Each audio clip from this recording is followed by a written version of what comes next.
monde, hello la famille, j'espère que vous allez bien. Waouh, ça me fait toujours plaisir de pouvoir vous retrouver. Donc en ce moment, je suis vraiment prise. Je ne fais pas beaucoup de vidéos comme d'habitude, oui, c'est la chanson, mais en ce moment, je vous jure, je suis vraiment prise. Je suis en plein déménagement. D'ailleurs, vous pouvez voir, je n'ai même pas encore mon espace. Je me suis mise dans un couloir pour pouvoir vous faire une petite vidéo.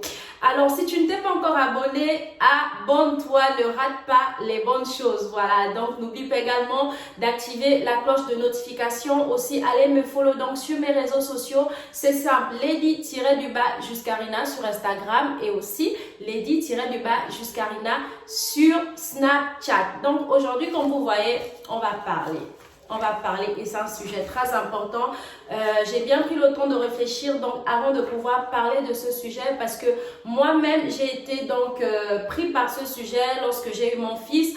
Je venais d'arriver en France, je ne savais pas comment est-ce que je pouvais avoir mon titre de séjour.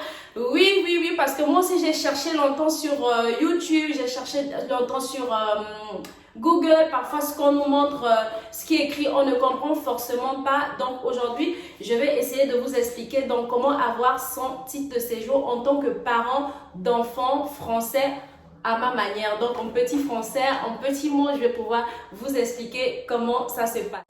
Déjà, qui peut demander un titre de séjour en tant que Français? Un individu qui a fait un enfant avec un Français, avec une Française. Et voilà, tu as besoin d'un titre de séjour pour pouvoir séjourner avec ta famille en France. Oui, tu as le droit de faire une demande de titre de séjour. Alors déjà, avant de faire le titre de séjour, déjà, il faut que l'enfant y soit né. Il faut faire un acte de naissance à l'enfant. Déjà, moi, ce que j'avais fait en premier, avant, quand j'ai eu mes 6 mois de grossesse, je pense, j'ai fait ce qu'on appelle la reconnaissance anticipée. Donc, on allait à la mairie avec mon conjoint et on a fait une reconnaissance pour notre futur bébé qu'on va avoir, notre bébé, enfin, à l'époque, notre futur bébé.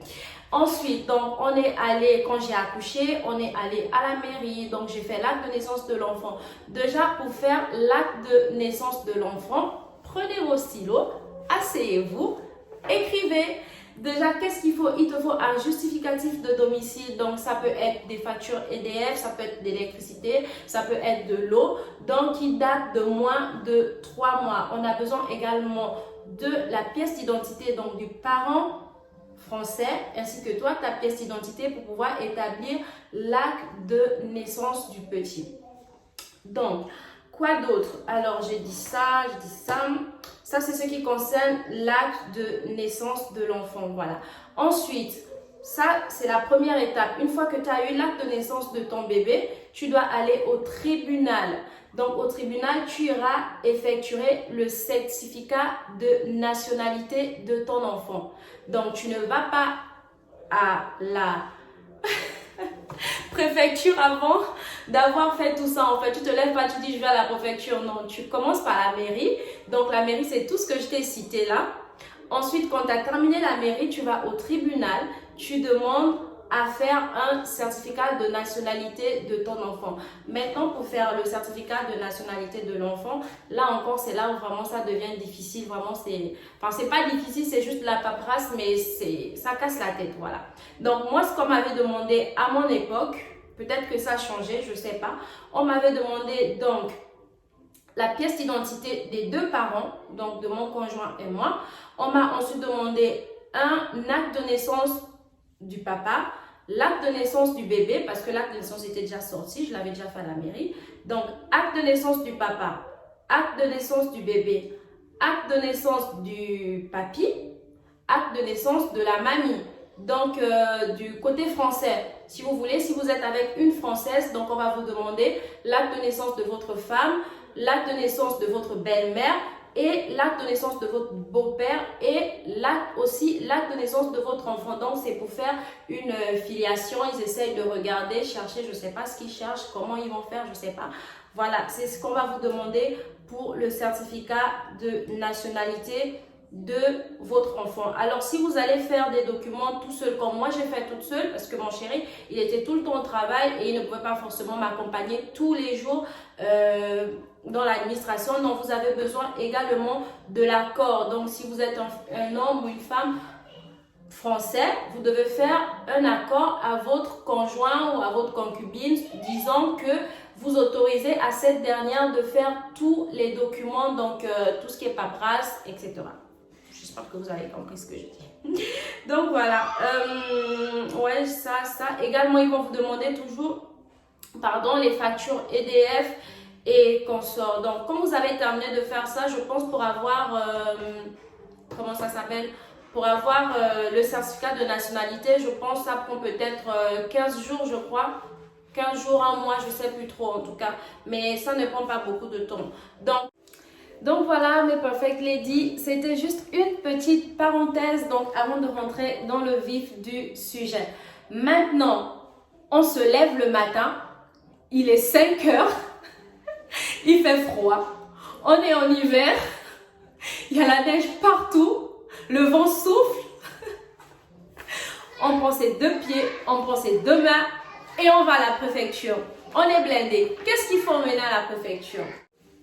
Déjà, donc, pour le parent étranger, bien sûr, qu'est-ce qu'il doit emmener? Donc, son passeport, son acte de naissance. Qu'est-ce qu'il doit emmener d'autre? Tu dois écrire, je vais te tutoyer là, parce que là, il faut que tu comprennes bien. Voilà.